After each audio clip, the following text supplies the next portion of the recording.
Hi there. Welcome to this tutorial to help you get started in myPeekaville. Today I'll be showing you how to use myPeekaville's main features so that you can teach your students. To customize their avatars, students can click on the picture of their avatar in the dashboard at the top left corner of the screen.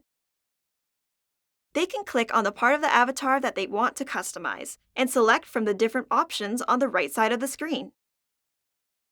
Students can use the berries they earn from playing the learning games to get more clothing options and hairstyles at the style shop located here. Students can read Peek-a-Pack stories in myPeekaville by visiting the library shown here. Here, they can read any story that has been unlocked by completing quests in the game.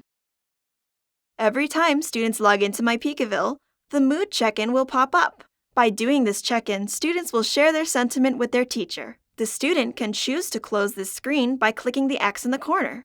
Students can report their mood at any time by clicking on the face icon below their dashboard. Here, they choose their current mood. They can click on the question marks below any emotion to learn more about them. As well, clicking on the Journal tab will show them their most recent check-ins for the current week. The Peek-a-Pack backpack is the most important tool when exploring myPeekaville. Students can access the Peek-a-Pack by clicking on the backpack icon shown here. From this screen, students can see the next steps in the current quest, visit their room, or any Peek-a-Pack pals they have unlocked by completing quests. Thanks, and see you next time!